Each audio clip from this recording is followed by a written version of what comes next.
great. Super psyched on Rise, but that fucking this really is good. No, it smells great. Sagamore is like elite. And I love Did you see it's 110? I did not. It's hot. It's hot. But like not in a, oh my God, I can't drink this way. Just in a, oh my God, I can't drink too many of them. Yeah. Where I will be. I can't drink a lot of these. In massive trouble. This is a barrel pick, by the way. Nice.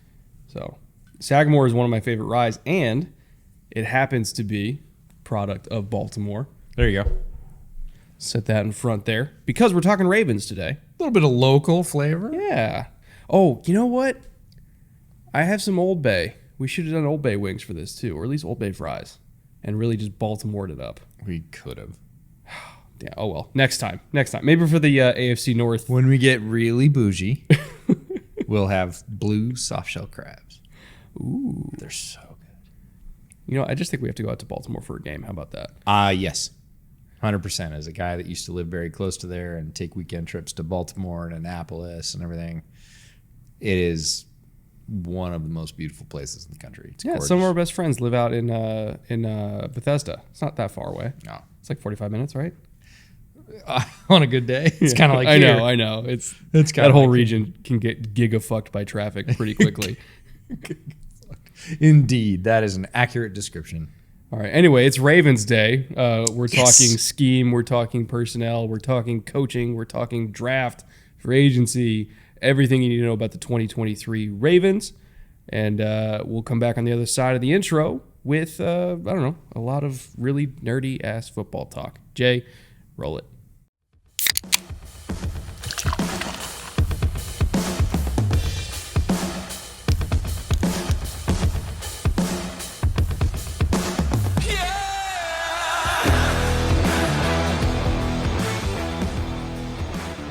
First things first, EJ. This is the Anthony Grayson episode. That's right. Right off the top, one of our editors, Anthony, who does tremendous work bringing you all this content, is a massive Ravens fan, and we would be remiss if we didn't shout him out right at the top. So be more. The day that Lamar got signed had to have been like top 5 day of his life. Thank God we didn't fumble the bag. Lamar stayed. I think for all Baltimore fans, but Anthony especially. I almost don't even care what the number is, honestly, for Lamar, because in not even 2 years, in 1 year, it's not going to matter. Like once Burrow signs his and Herbert signs his. Honestly, I think after this year, it might not matter. No, because he's going to be amazing. And, again, knock on, well, this isn't wood, knock on whatever this is. But if he stays healthy, he's going to be right back to being in the MVP discussion. Like this was a team that was 7-3 before he got hurt, and very easily could have made a run at the 1 seed, and then it all fell apart because of injuries and true. Is that a cobra? Where? What? There's 2 cobras flying through downtown LA. What the fuck? Yep, absolutely. Are we under attack? If we were, we're like as a safe Call of as Duty we're gonna. mission? What the fuck? We're as safe as we can be. Okay. They're super cobras, but okay. Still though, that's cool. Sure. I don't know why they're here. Slightly concerning, but okay. Protect and serve. Well, so we had ospreys going by. We had ospreys the other day. Now we got super cobras. All right. Yeah, good times. Let's go. Anyway, what were we talking about? Oh, right. If Lamar Ravens. stays healthy. Speaking of absolute deadly weapons. Yes. I was trying to get there eventually. You got that. If Lamar stays healthy, this should be a team that contends not just for the division, but also for the Super Bowl. And I think he will stay healthy, and I think a lot of Ravens will stay healthy this year because a change has been made to the staff of the Ravens, particularly the training staff. They let Steve Saunders go. And many Ravens, current and former, had strong opinions on Steve Saunders and felt like he was, if not entirely, at least partially at fault for why the Ravens always seem to get hurt and be inundated with injuries every single year. With Saunders no longer in the building, I don't know if that's going to translate to an improved injury rate, or rather improved health rate, if you want to call it that. But it certainly seems like Ravens players believe that it will. Yeah. I have to say, This is one of the episodes that I sort of circled when we started this schedule. I am more excited to talk about the Ravens, not only because of that, because that's been a major factor in their downfall over the past 3 to 4 years, is games lost to injury. But the one that we've been calling for vocally, vociferously, loudly, year after year is, please God, get the Ravens an updated passing game. Greg Roman had his ideas about how a passing game worked. He called an amazing running game, and he brought Lamar a lot of the success that he's gained notoriety for. But he was also a cap on that success once Lamar achieved that base level of being able to expand the passing game and go, okay, I can use both parts of this super weapon. And we've been saying for 2 years on this podcast, I think he's got to go. I think they need to at least bring in a different passing coordinator. I think they need to open up the passing offense. And it was also reflected in their personnel strategy. As we talk about in this series all the time, what a team wants to do is reflected by who it goes out and gets, what it prioritizes in free agency, how it spends capital in the draft. And the Ravens they got one receiver every year and then a bunch of guys and Mark Andrews. And that was it. That was good enough for them because that was going to serve their passing game. But we both believe that passing game wasn't sufficient to take them to the heights that they want to reach, which is the Super Bowl. That's over. And speaking of not fumbling the bag, they replaced him with a guy that we both feel extremely confident about. We're going to talk about that down in the podcast. But at the top, I am more excited about talking about the Ravens than I have been in a long time because of those two changes, the change in the training staff and the change in their offense, specifically their offensive coordinator. I feel like we're going to see a very different Ravens team, and I feel like the lid's been taken off Lamar, and I couldn't be more excited about that. Again, this was a 7-3 ball club that finished the season 3-4. Well, in their last 5, they went 2-3, but overall, once the Lamar injury happened, I think it was like mid-November. Yeah. 3-4 is how they closed it out. They were still fighting to the bitter end, right? Even being desperately outgunned in terms of talent. But they're not outgunned in terms of coaching, or at least head coach and defensive coordinator. Now they're not outgunned with OC either, but the organizational structure is as good as you could hope for. The talent level is as good as you could hope for. Like, this is maybe the best Ravens receiving core they've had since the franchise started. No, this is the best Ravens receiving core. I mean, the arrow is firmly pointing up for a team that finished with double-digit wins last year in spite of everything that went wrong. I don't know. I feel like they're lost in the shuffle. Everybody when talk about the AFC, it's Kansas City, and for good reason. You know, they talk about Buffalo. They talk about the Bengals, in the same division. Nobody talks about Baltimore. And I truly have no idea why. This is let me be 100% clear. This is receipts. Baltimore is my AFC sleeper power team. Not like, sneaky good team. They could get into the playoffs. No, sneaky power team. As in, will dog walk everyone. Is going to force their way into the conversation in a way that they have not been able to, despite lots of odds. Last year, 2022, overall record 10-7, rank in the division, still second. Lamar didn't play all the games. They were fighting against an antiquated passing scheme. All that, still second in a very tough division that we describe as a street fight all the time. Home record 5-3, road record 5-4, very consistent. Last 5 games, 2-3, but that's without Lamar. All of that was achieved without a really strong receiving core, without what I will call a modern or updated passing game.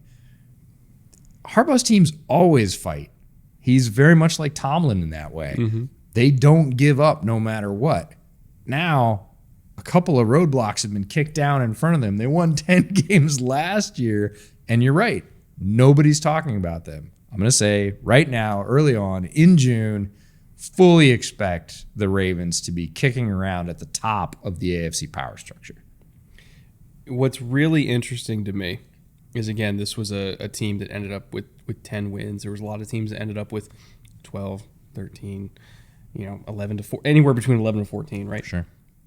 Their power score, which is your baby, was 12th overall in the league. A lot of the teams that finished with 2 or 3 wins more than them were like mid to late teens. They just happen to, again, get dragged down by injuries, but their overall power score, if we're just looking at EPAs and averages and everything like that, they were a top 12 team in the NFL despite the injuries. Right, and we've taken the lid off and added to that. So if you're new to the series, something that we have for you this year is this effectiveness summary. We base it off EPA per play. We look at offense and defense. We divide offense into rushing and passing, EPA per play, defending against the run and defending against the pass, EPA per play. And then points scored and points allowed, because that's the name of the game in the NFL. You got to score more points than your opponent. In terms of the rushing offense for the Ravens, league rank 4th overall. Not surprising. Again, Roman could call a run game. We love his run game, and Lamar, when he is healthy, is one of, if not the preeminent rush threat in the league. Passing offense, suitably 21st. Right? This was always the problem. The imbalance between, you've got an awesome state-of-the-art running game. Your passing game doesn't hold up its part of the water. Rushing defense, Ravens are known for good defense. League rank 11th. Pass defense in terms of coverage, 15th, which is fine. You can win with a middle-of-the-road pass coverage grade. You're not getting boat raised.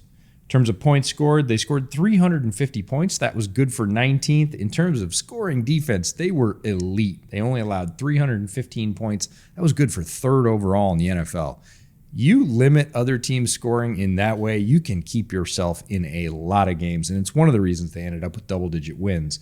That led them to a points differential of plus 35, which was good for 8th overall in the NFL. When you take those top 6 league ranks and average them out, again, you come to that bootleg power score. Raw score was 12.1. We average it to 12. It's a really good score. Indicates a team that is very good at all the basic things you need to do, with the exception of that passing offense EPA down at 21st. With a lot of the changes we're going to talk about this year, I don't expect their passing game to be 21st. I expect it to be a lot better.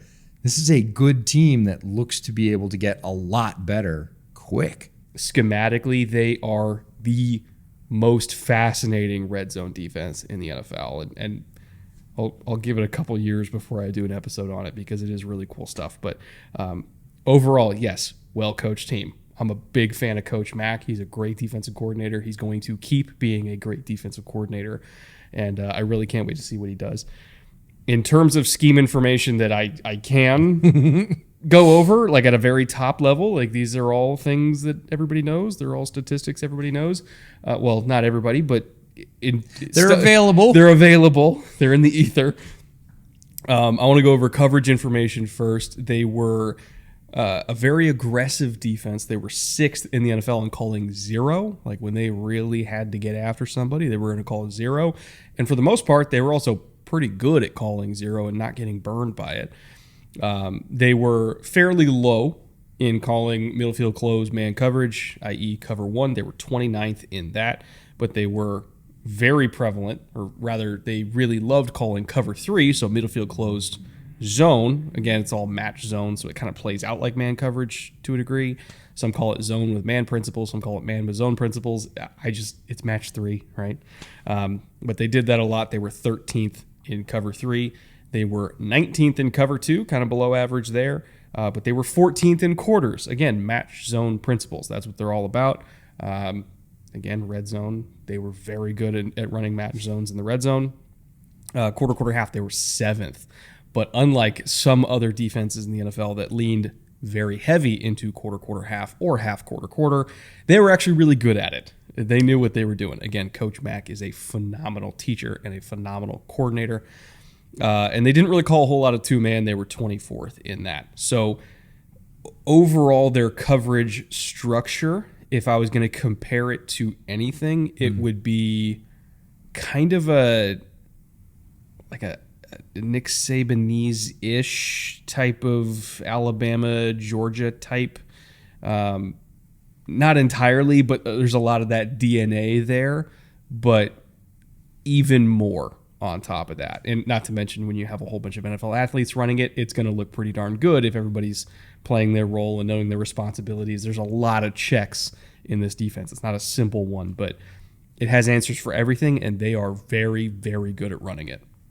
Yeah, the 0% mixed with quarter, half, right? Those are their highest scores in terms of frequency. I think a lot of people think of 0 as like a desperation defense, like, oh, we're just going to bring everybody and, gee, just hope we get there. There's good ways to run 0 and not good ways to run 0. And like you said, they were very effective at running 0.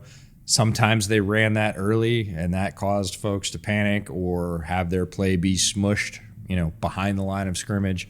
And then they could be comfortable going into, again, what is a very complex system in quarter, half, but running that very effectively and without holes. There's good ways and bad ways to run that as well. They're good at both. They ran both a lot, and they were good at both. And that put a lot of pressure on opposing offenses and kept the points down. In terms of blitz percentages on third downs in between the 20-yard lines, again, outside of the red zone, because red zone defense, very different than in between the 20s. All the stuff that complements those coverages we talked about. In third and short, they were 5th in terms of sending pressure. They were big fans of not just clogging run lanes, but getting bodies into the backfield.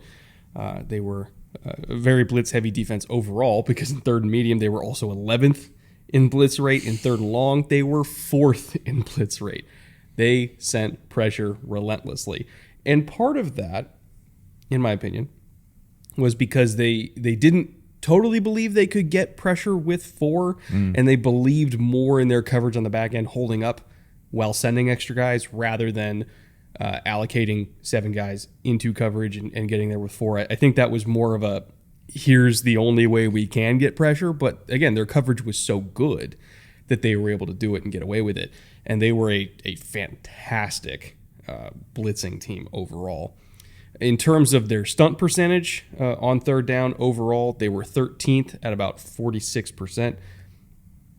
That, again, kind of ties a little bit into blitz percentage, because you're not going to stunt as much when you're sending 5 and 6 guys, unless you're doing like a really kind of complicated twist maybe with a linebacker. But if you're just rushing 4, that's typically where you're going to see more stunts. So their stunt rating, I guess you want to call it, or what, ranking, that's the better word, is a little bit lower just because their blitz percentage is a little bit higher. But overall, very aggressive defense, kind of Detroit Lions-ish, in terms of just fuck it, send everybody. Like that's kind of what they want to be. And I honestly kind of think it harkens a little bit back to the Rex Ryan days, where they played a similar type of style.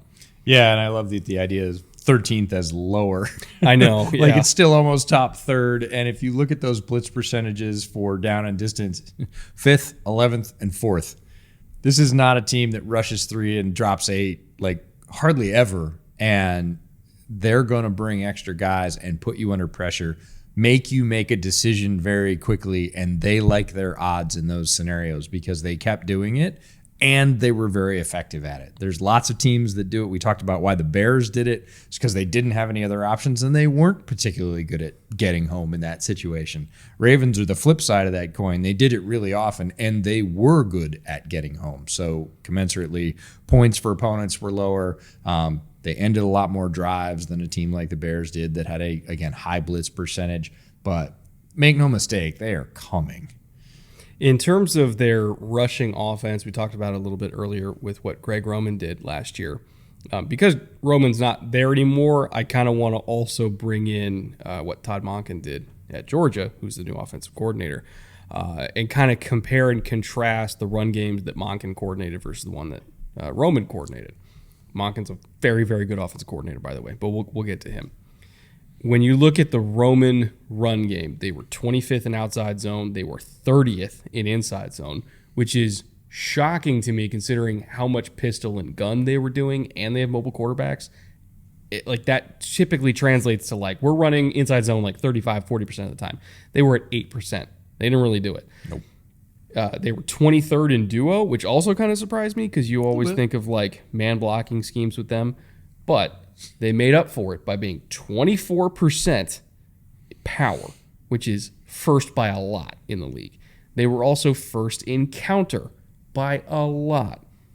When they blocked people, it was just 9 different ways of washing down the offensive line, or washing down the defensive line, I should say, with 320 plus pound offensive linemen that are bigger and stronger than everybody, and then pulling somebody behind them. Whether it was power, meaning the wrapper or the puller is kind of hitting up inside, or counter, meaning they're doing a kick out. That's kind of the main difference between power and counter, is just the aiming point and the target of the puller. But they had like 9 or 10 different ways of running power and counter that all looked exactly the same. And they were so freaking good at it. And they didn't really do a whole lot else, looking at the entire composite of their run game. Outside zone was like their 3rd most common run, and they ran it 14% of the time. They were very much a power and counter run game. You compare that to Todd Monken, 39% inside zone. It was 7% outside zone, which is even less than Greg Roman. Power, though, 0%. He called power once the entire season. Counter was 17%, way less than Greg Roman. So this run game, I am fascinated by, and I truly do not know the answer yet. Mm-hmm. How much are they keeping from Roman, which was great for a long time, and how much are they just letting Todd Monken do Todd Monken, which is we're running inside zone, we're running RPOs, we're running zone reads, all the stuff they did at Georgia. Like, again, counter was their other run they ran. Like, that was the 2nd most common run they had was counter, but it was less than half of their top run of inside zone. I don't want to call it one-dimensional, because it wasn't, but it was very different than Greg Roman. I really have no idea what they're going to be leaning into this year, because they're going from a very good run game to now a very different run game. This is one of the check marks I get to put on my calendar, is 4 weeks into the season, because not after week 1. Lots of crazy stuff happens in week 1. No team's going to unveil everything in week 1. No team's really going to unveil everything by week 4, but you get a pretty good idea after the first month. After the first month, I'm going to check in on these percentages and be like, so where are we at right now? Is it an even split? Some teams are, right? There are teams that run, power and counter, the more sort of inside man-heavy schemes, as well as outside zone, and to a fairly equal rate. When you look at Roman's run game, there's no equal rate. Outside zone 25th, inside zone 30th, duo 23rd. And then you get down to power, first, counter, first. Yeah. Like, we're doing this, we're doing it by a huge margin. We're doing it really well. We're going to execute very cleanly, and you're going to have trouble stopping us, because this is what we do, and we do it very well, but it somewhat narrow in terms of overall scope. Again, the way it played out on the field, not narrow. They disguised it a lot of different ways. They ran it from different alignments, but it was always basically sort of boiling down to the same thing. And like you said, Monken wasn't that way. So is he going to transition, or are they going to ask the offense to flex a little bit? Is it going to be 50-50? One of the most fascinating sort of early season balance or statistics to track. I also think the passing game, again, I have no idea what they're going to do there, because the Monken passing game, is just, it's more well-developed than Greg Roman. Like, you see play call sequencing on the field. Like, you can see Thank them God. set stuff up. Receivers are not just huddling in the same area of the field all the time. Like, the route distribution is better. The sequencing is better. Like, it's not like he has a whole bunch of concepts that Greg Roman just doesn't call. Like, Greg Roman had every passing concept in the playbook, and I have his playbook, so I know that for a fact. It's just he didn't freaking call them. There were some dusty pages there that didn't get visited very often. Todd Monken will use every page, and I think that's kind of the jump that we're making here. That being said, looking at the Ravens pass game last year, you saw what a lot of the issues were, and I do not want to blame this on Lamar. They were 17th in yards per attempt, which is bad. Keep in mind, all these stats are through week 11. I cut them off at week 11. That's when Lamar got hurt. I didn't want to throw Tyler Huntley stats in there. This is all through week 11. They were 17th in yards per attempt, 13th in big-time throw percentage. They were 13th in air yardage percentage, meaning the percentage of their yards that were through the air rather than yards after the catch. They were 6th in average depth of target. They were an average time to throw of over 3 seconds, which was the fourth quote-unquote slowest. But again, with mobile quarterbacks, you tend to see that more often because they can run. Play action percentage, they were 5th. Most of those numbers are fine, but having a bunch of those high numbers that suggest bombing it down the field and only having a yards per attempt of 7.3, which was 17th in the league, is very concerning. And on the surface, a lot of people would say, oh, Lamar wasn't hitting his guys. Lamar was missing. Lamar wasn't making plays. How I would look at it is Lamar was throwing to Demarcus Robinson, Devin Duvernay, and Tylan Wallace because Rashad Bateman played like 5 games the entire year. Now he's throwing to Rashad Bateman and Zay Flowers and hopefully a fully healthy and resurgent Odell Beckham, plus Mark Andrews. The amount of receiving talent for Lamar to go deep with is orders of magnitude better this year. So even if all those numbers stay the same in terms of average depth of target and big time throw percentage, the fact that those throws are going to better players means that the Ravens passing game almost by default should be a lot better. We've talked about this several times throughout this series, the X's and O's and Jimmy's and Joe's. And in terms of the Ravens passing game, the X's and O's, I believe, are a whole lot better. And we could do a deep dive video about Todd Monken and his concepts. If you want a primer, our buddy Ted Wen over at The Athletic did a dive into Monken's offense and particularly his counter punches. What he will run for plays, and then when the defense stuffs that play, what he has up his sleeve out of the very same look to basically go the other way and catch them with their pants down. And I know a lot of people watching this will say, hey, all offensive coaches have those. They do, but they don't pull them out all the time. Just like Greg Roman had all the passing plays but didn't use them all. Monken's frequency of those sort of gotcha plays on offense are so freaking exciting. So they've definitely increased on that side of the house, and they updated their roster and gave Lamar a lot more weapons than he's ever had. And I think that's an easily safe thing to say, even as we sit here on paper, not grass, preseason, not even into the beginning half of what I think is going to be a really exciting campaign for the Ravens. But you see increases in the setup that are, I don't want to say exponential, but significant on both sides of the house. That's where I get really excited about the Ravens. Hopefully people are now starting to understand why we are so hyped about this team. Everything that was wrong last year should be better. Now, moving into the power structure, speaking of Todd Monken, who we've been singing the praises of, pulled him out of Georgia. It's his first year, but the rest of the staff, in particular the front office, as well as John Harbaugh, has been there forever, and it's one of the most stable organizations in the entire league.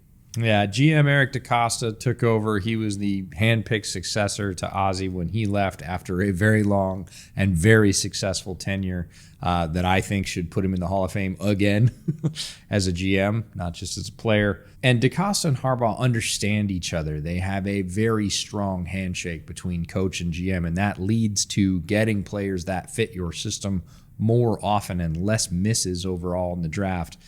That can't be understated in terms of pushing an organization to the top of the league. It keeps you from having to reset every 2 or 3 years and going, oh, we're going to do something completely different. So now we've got a clean house. As far as the coordinators go, again, we've got one of those assistant head coach titles. In this case, it's defensive line coach Anthony Weaver. He gets the assistant head coach nod. We've talked a lot about Todd Monken as the new OC and how excited we are about that change. Last year, we talked in a very similar vein about the defensive coordinator, Mike McDonald, coming back from Michigan to run the defense in Baltimore, and the special teams coach, Chris Horton. It's a very solid staff all the way up through the GM. Feels like they understand each other and are. It doesn't feel like one of those organizations where coordinators are going, well, if I had better ingredients, I could cook better food. They're like, they got me what I asked for. It fits our system. We're going to go out there and get very good results, even when we have injuries, even when we come up short in terms of a passing game. You know, their defense was elite. You can look at the numbers and say scoring defense was elite. The yardage defense was elite. This is, again, a 10-win team that suffered a lot of losses last year that's improved in marked ways, and some of the ways we've called for many years. that's what leads to this level of sort of anticipation and excitement. Looking at their assistant coaches, by the way, Chuck Smith coaching up the edges. I mean, they already got a bunch of young edge talent there, but Chuck Smith is one of the best pass rush developers anywhere, like college, pro, anything. They have a bunch of freak athletes that are young and on that roster. I think they are going to get even better than they already are just because Chuck Smith's there. Yeah, it's his second year with the Ravens. He's got 20 years experience training pass rushers. 2 decades of training pass rushers. I loved this addition last year. Should only get better this year. We'll stick on defense. Denard Wilson is the cornerback coach. He had 12 years. He has 12 years as experience as an NFL coach. Consistently produces top performers in that secondary. Ravens corners always in the mix. Gets the most out of his guys. It feels like when guys go there, they develop, and that's part of the handshake from DaCosta and his team, understanding what kind of raw material to put into that system. And then Denard Wilson, a big part of developing that for them. Switching back to the offense, George Goodsey, tight end coach in his 12th NFL season with the Ravens. What do we need to say about Ravens tight ends? Oh, they're always good. They're always good. Number one, number two, they exceed. They get contracts other places. George Goodsey, a lot of credit goes to him for that. T. Martin is quarterback's coach. He's going to be asked to get more out of Lamar overall, I think, and he's already done a fairly good job of that. And then Willie Taggart, the running back coach, has coached running backs at the collegiate level for 24 years. He's been the head coach at 5 Division I programs: Florida Atlantic, Florida State, Oregon, South Florida. Got a thing for Florida, by the way, and Western Kentucky. Played under, get this, John Harbaugh's father, Jack, at Western Kentucky. Really? Yes. I didn't know that. Yep. Left as the Division I record holder for rushing yards as a QB. That's insane. I had no idea you played under Jack. Fascinating how football world goes round and round. Anyways, if you were wondering what that record was, he had 3,997 yards as a rushing QB. Which was a lot back in the day, by the way. A lot back in the day. And he ends up in Baltimore with Lamar, even though he's not coaching Lamar. You can't think that Willie Taggart isn't sort of pulling Lamar aside going, I used to do that. Yeah. Oh, my God. Well, looking at the groceries that you mentioned and kind of zooming in on Greg Lewis and the receivers that you mentioned, how he finally has a good group to work with.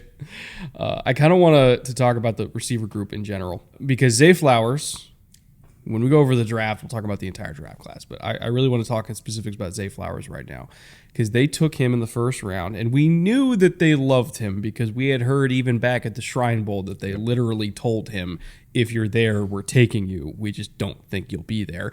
And then he happened to be there, and they took him. His best case scenario for the Ravens.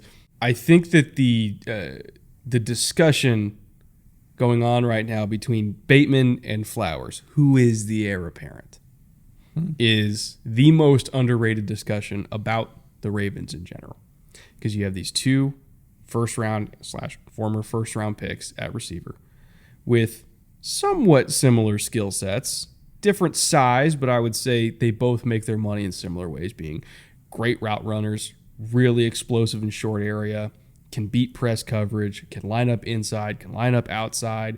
Zay has more vertical juice. Bateman has more size. That's kind of the main difference between the two. But I would say in terms of skill set, I saw them as a lot more similar than maybe a lot of other folks when they were coming out.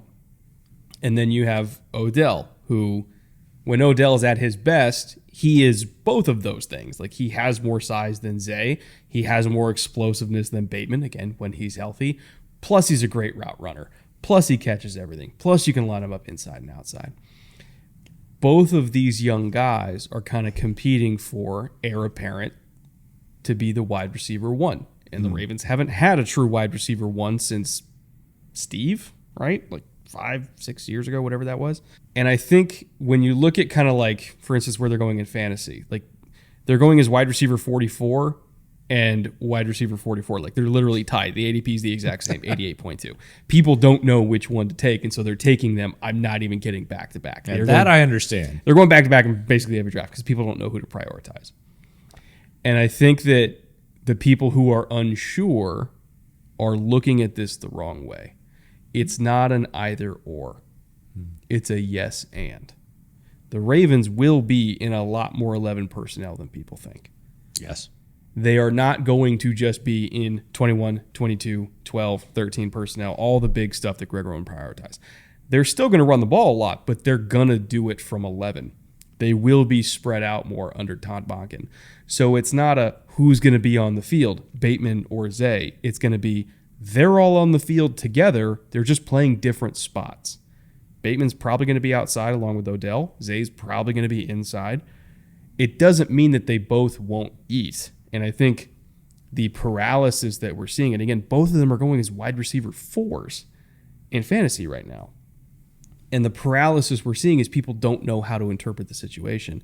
And I think as a result, they're undervaluing both of them at the same time.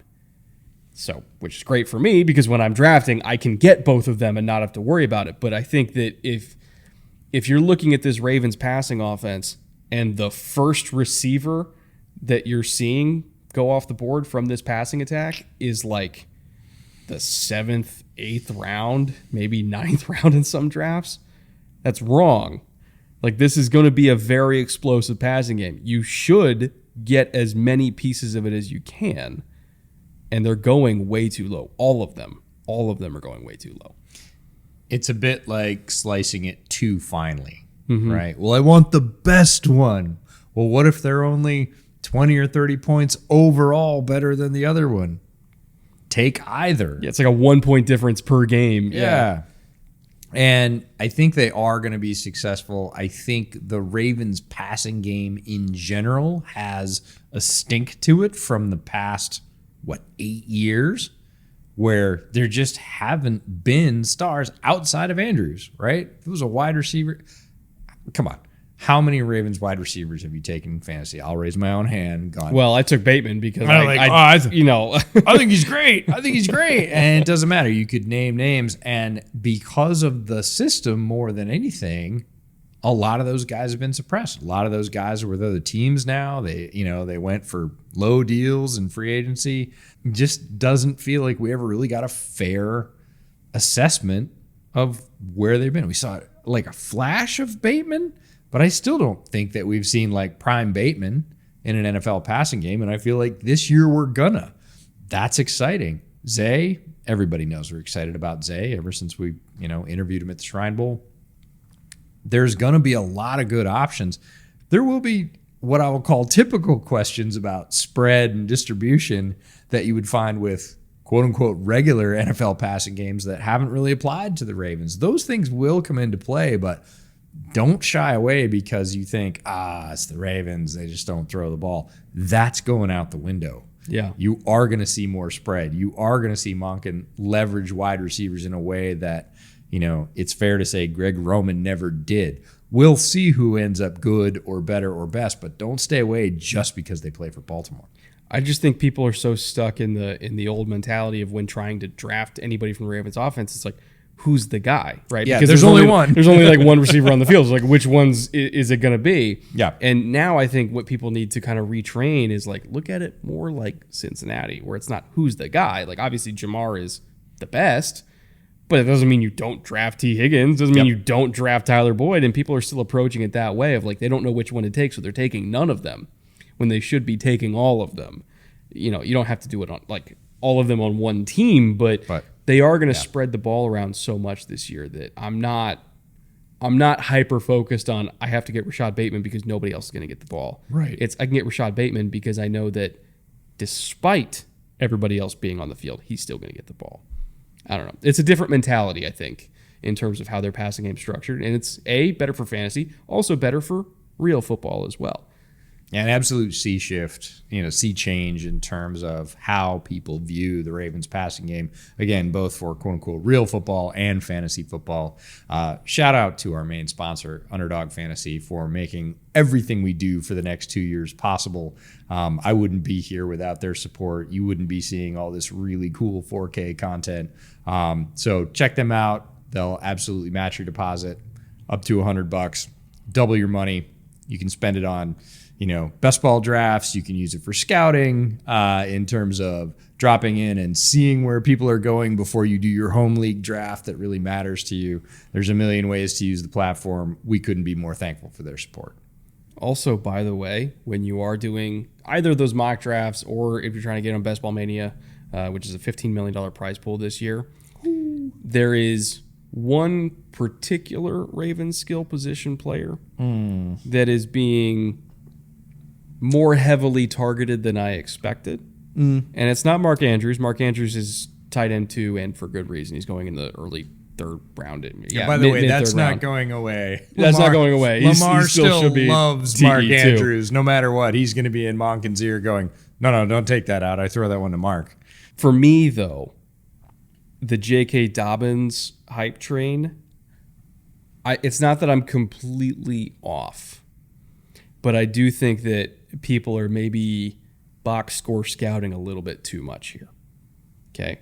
He's going at mid 50s ADP, RB17. And again, that's not crazy, right? It's top to mid RB2-ish. It's not super crazy, especially in best ball when receivers fly off the board before running backs anyway. That being said, the narrative around Dobbins, I think, is putting some somewhat unrealistic expectations. Because you look at the last 4 games and he's ripping off 100-yard games, and it's one of the most overall productive running backs in the league over the last month of the season. However, if you're actually watching those games and you're seeing how he's getting that yardage, I don't want to say that it was unearned yardage. There's no yardage that's like truly unearned in the NFL. But despite being 4th in explosive runs of 15-plus yards in those last 4 games, he had 10 of them, again, 4th most in the NFL. He was 2nd in yards before contact per attempt, meaning what's the average amount of yards that you're getting before you're even touched? Yep. It was 3. He was getting 3 yards per carry before he ever got touched in the last month of the season. Their offensive line was kicking the crap out of people. Yeah. And it led to, again, a bunch of those explosive runs where he's just getting basically a canyon, right? They were really, really kicking butt in the last month. 54.5%, of his yards were after contact, which again, sounds good. Getting over half your yards after contact. Sure. Compared to every other running back in the league that had at least 25 attempts in the last month, which there's a decent chunk. He was 44th in the NFL over that time in terms of yards after contact percentage, meaning that not only were there 32 running backs, but there was a bunch of backup running backs in the NFL that were more efficient at getting yards after they got touched. Again, I am not saying J.K. Dobbins is a bad football player. I love Dobbins. What I'm saying is, if you're actually watching the games and you're kind of questioning, is he all the way back from the injury yet? I don't quite see it yet. You're correct. If that was your instinct and you're kind of like quieting that instinct down because you're like, yeah, but he was really productive, so he must be all the way back. No, he wasn't. Like, it was the offensive line putting in show-stopping performance after show-stopping overtime. Again, they weren't winning games in the back half of the season, but they were running the shit out of the ball. Again, they had the 4th overall rushing EPA per play, with Lamar being gone by mid-November. Yeah. Because of the offensive line. So, again, this is not me saying don't draft J.K. Dobbins. This is not me saying he's not going to eventually be all the way back. What I'm saying is he wasn't all the way back last season.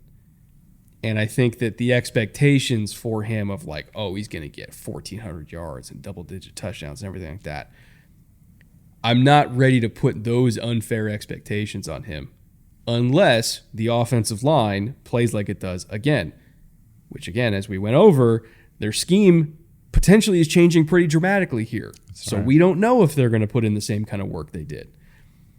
I just think that there's a little bit too much unknown and a little bit too much of a hype train for me to take him as like a high to mid RB2. I'm going to let somebody else potentially get that big reward.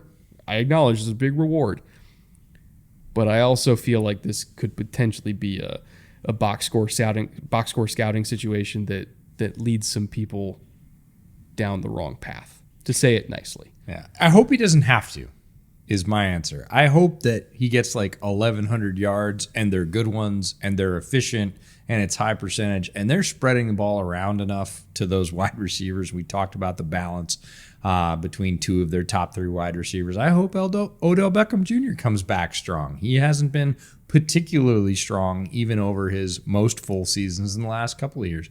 And that, Mark Andrews has his typically heavy workload. I hope that J.K. Dobbins is like the third or fourth best option on this team and is efficient when he gets the ball and is all the way back, but doesn't have to get 1,400 yards like he would have in the past to make this team successful.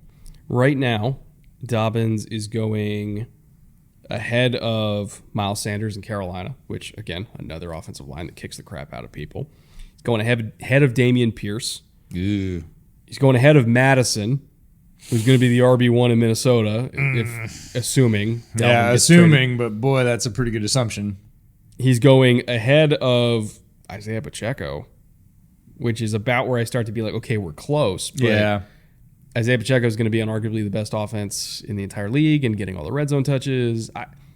I don't know. Again, I'm not saying that J.K. Dobbins is going to be unproductive. He's going to be great. No. What I'm saying is, Jets. There's some dudes behind him where I kind of feel a little bit safer about it. Yeah. Now, again, if you think I'm completely full of shit, totally fine. I get that. I understand that. Especially there's some Ravens fans right now that are like, you're out of your mind. J.K. Dobbins is amazing. I'm not disputing that. Just saying, be cautious. Indeed. Let's talk about some free agency losses, how this team has transformed itself. Most of these felt, I would say, kind of planned. Every team has their big board of succession, to use a popular phrase these days. Who's going to age out, whose contract is going to become uncomfortable, who's going to move on scheme-wise. And, the most probably highlight subtractions or losses on this roster. Justin Houston at the edge, one of your favorite players. Still getting it done, was still productive, but I think they just sort of said, it's time. We need to move on to some younger guys. Marcus Peters in a similar way at the cornerback position. I think they wanted to get a little bit younger and wanted a little bit more in terms of consistency. Marcus Peters, one of the sort of peakiest cornerbacks in the league, extremely high highs, some decent lows. Ben Powers, the left guard. Calais Campbell, same thing as Justin Houston. Still really effective. I expect Calais Campbell to have a pretty good year wherever he goes at this point. He seems ageless, but Ravens decided they wanted to change it up a little bit. And then Chuck Clark is the only one I kind of head scratched a little bit. I just felt like Chuck Clark was going to be a Raven for life. He, very successful player for them, as all the others have been as well. But he moves on. It was contract trade stuff, right? You can't pay everybody. Yeah. Well, they did try to pay some people, though. I will say that. They brought back Geno Stone at a relatively manageable, like less than $2 million deal. Mm-hmm. They're going to get some pretty significant snaps from him. He played 41% of the snaps last year. Lamar obviously was the big one, $52 million a year, worth every single penny. As soon as the Jalen Hurts deal happened, it was kind of just a matter of time, right? Because if Hurts, who just came off a Super Bowl and darn near won it while going toe-to-toe with Patrick Mahomes, if Hurts could take the deal he took, then Lamar kind of had no argument for why he deserved more. I mean, he got more, but I'm saying the fully guaranteed stuff that like Deshaun got that he was going after. Like, if Hurts didn't even take a fully guaranteed deal, then Lamar kind of he couldn't take a fully guaranteed deal. And I honestly think it's what we said at the top of the show. Doesn't matter. Mm-hmm. He had to be back, right? He's back. The number's what it is. We think he's going to play pretty well. We think that number's going to look pretty darn good in a couple of years. But it really doesn't matter. It's about he had to be back, because what were they going to do if he wasn't? Panic. Right. Like, there was really no other option. I know they were trying to play it cool, and there was no other option. Really care. Yeah, you do. You they care let a him lot. go explore the market, but everybody was also fully aware that as soon as he got an offer, they were going to match it. Yeah. And so the other teams, that was why he wasn't really getting offers. Was They didn't want to do the Ravens' homework. yeah, because they knew that they were going to match it, you know. And there was also kind of the demands that Lamar had in terms of contract structure and guarantees and everything like that. I did a whole video about like why it just wasn't realistic, and also like the damage that potential type of contract could do to an organization just because of how the salary cap works and how guarantees work and everything like that. Like nobody wanted to end up with a Watson type deal, even for a top quarterback. It's just so inflexible, so limiting. And it's like if your entire cap strategy is just like, let's tack on a couple void years, like you don't have a cap strategy. And so beyond just everybody knew Ravens were going to match it, they didn't want that type of deal anyway. And that's what he was asking for. And it wasn't until Hurts signed and made it clear, eminently clear, that like nobody was ever getting that type of deal ever again. That's finally what it took to get him signed. And so everybody won in the end. Lamar got generational wealth. The Ravens didn't have to roll out Tyler Huntley week 1, and I think everybody's pretty happy about it. Now they also, gave Roquan $20 million a year, so it's dropping cash like crazy for their young core of elite to almost elite players in Roquan's case. I'm curious what the Roquan versus Tremaine Edmunds narrative is going to be over the next couple of years, because the Bears shipped off Roquan, got a second-round pick, and then immediately paid Tremaine Edmunds almost to basically the same. Not that much less, though. But it's less.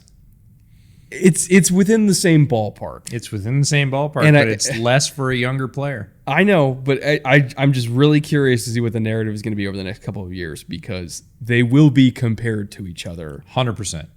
Every single week. Like every single, especially in Chicago and Baltimore, they're going to be compared every single week. Tyler Huntley, by the way, speaking of Tyler Huntley, they did bring him back to be a solid backup that, maybe if Lamar gets hurt, spot starts here and there. Again, can win you games. Knock on wood, don't want Lamar to get hurt. Can win you games. And for less than $3 million for a quarterback that can maybe win you some games, that's pretty good. Sneaky good signing. Lamar is the big signing up in lights that had to be made. Tyler Huntley as sort of the handcuff signing to come and be his backup and stay in that system where he's proven the ability to win. There's a lot of second quarterbacks that you can't say that about, right? That, hey, if he has to start for 5 games in a row, can he win 3 of them? Like Tyler Huntley can do that. There's a lot of backup quarterbacks you do not feel good picking the over in terms of amount of wins if they have to go start 5 or 6 games. Looking at their outside additions, again, it wasn't that much beyond Odell. Odell was pretty quiet, the name in lights. But other than that, they brought in Josh Johnson, the ageless, just continuing his tour around the league. Sam Mustipher, they brought in from Chicago. Not while I'm drinking. Thank God. Thank God. Batman's gone. Nelson Aguilar also still kicking around at age 30. Look at him go, man. He's had a nice career, not going to lie. Yeah. For how he started out to still be playing football at 30, it's a pretty good career.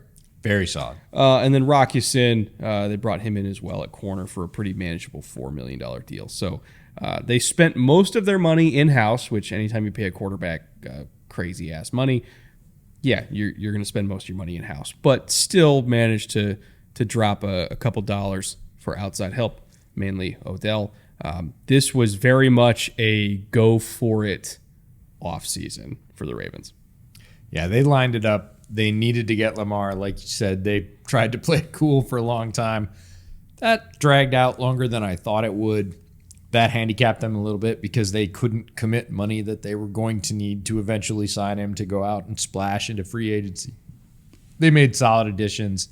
Rock Ya-Sin feels very much like a Ravens corner to me in terms of profile, in terms of the way he plays. Is it a huge, again, up in light signing? No. I feel like it could be a very sort of solid signing. Plays pretty well in their system. Yeah. Looking at the draft, again, we talked about Zay. He's a do-everything receiver. Line him up inside, line him up outside. Great route runner. Reliable hands. Really, the only time he ever had drop problems was when he was running, like, crossing routes, and he would kind of turn his head too early. But he has good hands. You know, works all three levels of the field. He's great. Beyond Zay, again, I don't want to make Ravens fans turn off this episode, but I was kind of underwhelmed. I'm not going to lie. Like, it wasn't until we got to Voorhees in the 7th, which is, again, he's going to be redshirted because of the injury. But, like, it wasn't until we got to Voorhees where I was really kind of like, oh, okay, I like that. They're back. Yeah. Eric DeCosta's drafts, I have to say, don't feel like Ozzy's.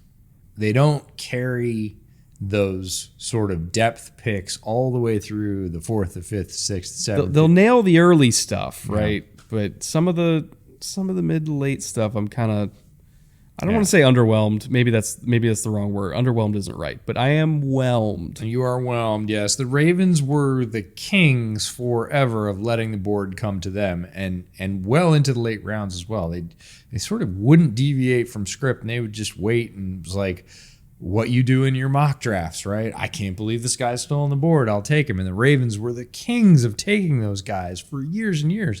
And it propped up the sort of lower half of their roster and gave them so much flexibility with good players on their roster. It was really, in my mind, a sort of model for the league. Feels like they've gotten away from that a little bit under DeCosta, certainly in the second half. So round 1, pick 22, Zay Flowers out of Boston College. Round 3 is their next pick, 86th overall. They get the very athletic Trenton Simpson, linebacker out of Clemson. I like Simpson's tools. It's funny you talked about Tremaine Edmonds. I feel a little bit similar about him. They're not the same player coming out of college, but it's more tools and less effectiveness. I think they want him to be Tyus Bowser's successor. Interesting. That's how I look at it. More of a hybrid edge linebacker. He's not an inside linebacker to me. He's not. He's more of a play that way instinctively. He's a space player who can also rush the passer, and I think they want him to basically just be at Tyus Bowser's hip and say, learn from him, and eventually you'll be that. But as a rookie, I don't think he's going to be on the field that much. No, I don't see immediate impact from him. I do like his potential, and if he had to go somewhere to be developed, I feel this is as good a place as he could go. Round 4, pick 124. They get Tavius Robinson, the edge out of Ole Miss. That was a sort of a meh pick for me, but then again, the Ravens have a history of picking edges. Some of them I'm excited about, and some of them I go, and sometimes the ones work out better. So if he's going to work out anywhere, I have decent faith that Baltimore will do that for him. Round 5, pick 157. I like this one. Cornerback Caillou Blue Kelly from Stanford. Our buddy Thomas Booker, who plays defensive tackle for the Texans, was Caillou's teammate for 2.5 years at Stanford, and I reached out to him and said, "Give me the book on Caillou Blue Kelly. What's your take on him? What's your favorite thing or favorite trait, favorite quality about him?" And he said, "Explosive plays, man. Look at the tape. He's very athletic, very physical, good size, not the greatest speed, but has a knack for creating big plays, whether it's big hits, whether it's interception, like crazy interceptions along the sidelines and big moments." Fell because his testing numbers weren't great overall, but big physical, I'm just going to say defensive back that fits the Ravens mold. I like it overall. Round 6, pick 199. Now, this is interesting. They have him labeled as a guard. Sala, I'm just going to say Sala because I'm going to butcher his last name. We got to interview him at the Shrine Bowl, but played tackle for Oregon. Wasn't super high on his tape as a tackle, but at guard, I think I probably actually like him a little bit better. Yeah, no, I think that he fits more of their prototype at guard. In terms of just big, gigantic, strong boulder of a human being. Yes. It's like Ben Cleveland all over again. I mean, not quite the same build, but also like not that far off. Yeah. Like just huge chunks of granite. Yeah, I think he absolutely fits. And Voorhees, honestly, Voorhees is a better player to me. Yes. But again, he's going to probably not play his rookie year because of injury. That was a future investment. But Voorhees is going to be a starter for them eventually. And he's going to be a really, really good one for them eventually, too. I love the Voorhees pick. Again, the Trenton Simpson pick, it's third round, so it's not like end of the world. But there were some other guys on the board specifically at also the type of position that Simpson plays, where I'm kind of like, oh, I don't know, I might favor somebody else. But and then Tavius Robinson, like I'm trusting Chuck Smith on that one. Yep. I just didn't see it. Like he's so stiff. He's so stiff. He turns like a battleship. I don't know. Again, I'm trusting the coaches, but for me personally, I wasn't super big on that. And I wonder, and I'll pose the question to you, because we liked Zay so much, and we're pretty sure that he was going to succeed no matter where he went. We just love this guy. Tremendous player, great interview, great tape. And it starts off with that pick, and we're like, yeah, here we go. Keep it going. And there's almost no possible way to match that for the rest of the picks. So even though they're kind of good, we're just like, oh, it's a bit of a letdown, just no matter who it was, right? Because there was no way to sort of sustain that level of excitement for the rest of the Ravens draft. Could have drafted Corey Trice. They could have drafted a lot of folks later on down. And I don't think Corey Trice forever. And I don't think we're going to argue that.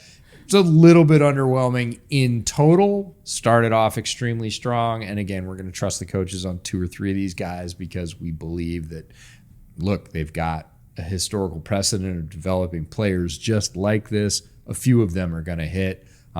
So not blown away. Loved the top. The rest of it, we weren't as excited. Looking at the undrafted free agent class, though, there was a couple guys they brought in that I thought could have been drafted. Keaton Mitchell was probably the main one. Just an absolute flamethrower at running back, especially out of the backfield. Legit speed. Kind of feels like he's going to be the new Justice Hill. Could be. And maybe they'll have a camp battle for that RB3, RB4 spot, whatever. I don't remember how many they carry.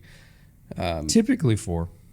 So maybe both would make it, but also they kind of play the same role, so we'll see. Either way, he's a priority practice squad candidate. But if he goes off in the preseason, they might not want to risk that, and they might just It's going to be hard for him not to. His explosive play rate was the best in this running back class. 1/3 of his runs were explosive plays. He's got incredible speed. Yeah. Just incredible speed. Dante Demas,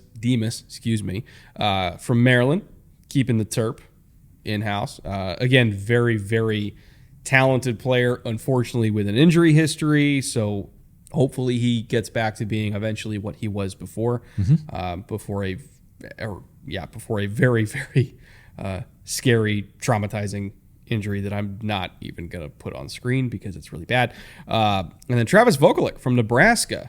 Also got him because what is a Ravens rookie class without having a Big Ten tight end? You got to have one. And from there, we go to the overall report card where we give grades for 4 aspects of this team going from 2022 into 2023. Front office, coaching, offense, and defense. The offense and defense part is less about the coaching, more so about the talent infusion. Front office, again, we want to say up, but when everything is the same for 25 years, I guess we'll just give that an steady as she goes. Coaching is up, mainly because we're going from Craig Roman to Todd Monken. Yeah, that alone gives the up arrow for me. Yeah, it's easy. Honestly, potentially one of the most impactful, lower grade coaches or sub coaches, in this case, coordinator moves in the entire league. He has the potential to swing more for this Ravens team than I think almost any other coordinator hire in the NFL. Maybe Brian Flores is in the same category, but it's at that level. Those are the guys that we're really talking about for this.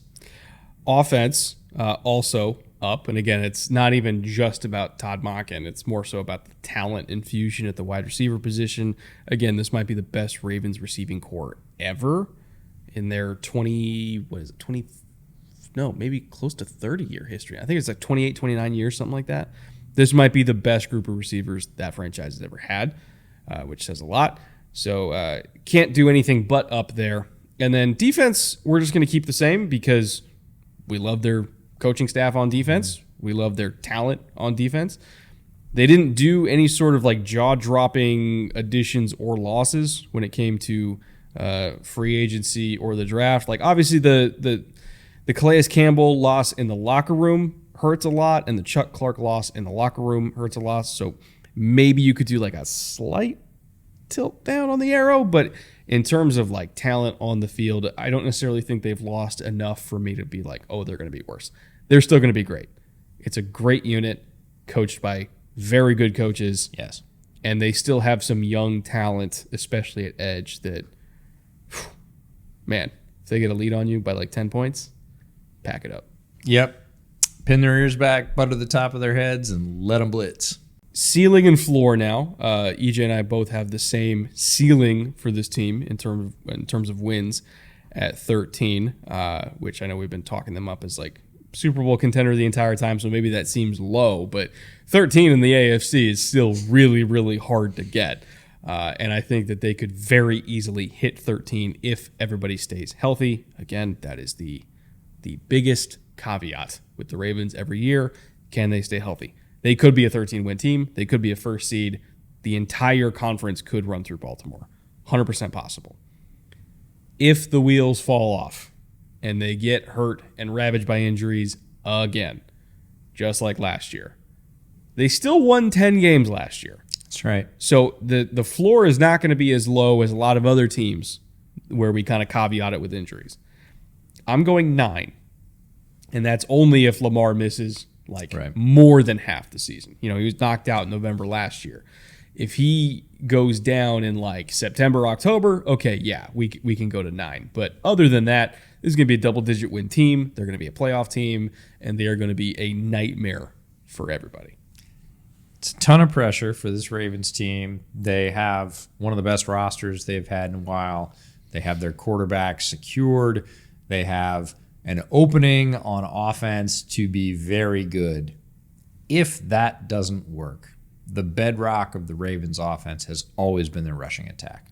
We talked about how much potential change is coming to that unit with Todd Monken's philosophies. Now, if Monken says, I'm not going to flex very much and you're going to run my running game, and their personnel that is very aligned to Greg Roman's running game, which is systematically quite different, spits the bit and things start to unravel, they're not going to have that to sort of rely on. They've always had that. Like you said, at the end of last year, even when they were hurt and Lamar wasn't playing, their offensive line was mashing people, firing off the ball, and they could still get a chunky yards even without contact. If that goes away, if that superpower goes away, that ironclad run game just misfires and they don't have that to rely on, I could see them only winning 8 games. It would take an injury to Lamar as well. It would be both, not either, but and. So that's my floor at 8, but I fully expect this team to be a double-digit win team. We're talking about 13 wins, only 4 losses in the AFC. That is really good. That's elite. I said it at the top. I'll say it again. AFC sleeper power team for me is the Baltimore Ravens, and I fully expect them to be engaged and maybe sort of leading or running the conversation at the end of the year. So this season, they play the Bengals twice, obviously. Steelers twice, Browns twice. Out of the AFC North, but in the AFC. They play the Colts, the Titans. They play, the Texans. They play the Jags. They play the Dolphins. That'll be a tough game. Chargers. Oh, God. Chargers going to be tough. They also play the NFC West, so they're playing against the 49ers and the Seahawks. Where do their 4 losses come from? I'm curious. Who do you got that... Miami could absolutely beat them. That's going to be... So December 31st. Yeah. Cold. Outdoors. They could still beat them. They kind of lucked out with when they're playing Miami, I think. Bengals for sure. Could split. Bengals could take both. Bengals are another team that we like a lot. And if you're going to ask me again to bet against Joe Burrow, you know it's against my religion. I won't do it. I would say, best case scenario for Baltimore, there is a split. I don't see them dominating the Bengals twice. I doubt that. So at least 1 comes, 2 could come from there. 1 could come from Miami. The Hawks or Niners could beat them. on any given Sunday, if they played a 10-game series, Baltimore would probably win more, certainly than the Seahawks, maybe than the 49ers, depending on how their quarterback situation's going. We're going to get to that division next. But either one of them, that could be 4 losses right there, not to mention, all the others would be like chalk. Oh, we expect them to beat them, but we know how chalk goes in the NFL. You have off weeks. I know our October travel schedule is packed because we're thinking London and we're thinking Eugene and all that. We got a few destinations lined up. There's a Lions-Ravens game, October 22nd. Is it Lions-Ravens or Ravens-Lions? It's in Baltimore. Oh, Lions-Ravens. It's a gorgeous day game, right? October in Baltimore. Right before Halloween, yeah. Soft shell crabs. Okay, we might have a decision to make here on camera. We might have to go look at some plane tickets, so we got to get out of here. Yes, we will be back tomorrow with our Bengals. Bengals is tomorrow, right? Yes. Correct. And then we got the AFC North wrap-up episode on Friday where we pick a division winner, which is going to be rough, extremely hard. Yeah. As well as picking offensive defensive player of the division of the year, rookie of the year, coach of the year, all that stuff. So make sure to come back on Friday for that. And with that, EJ, I'm gonna try to stand up after downing way too much Sagamore. Yeah. And eventually, we'll get to that Bengals episode. And in good time, we'll see you later.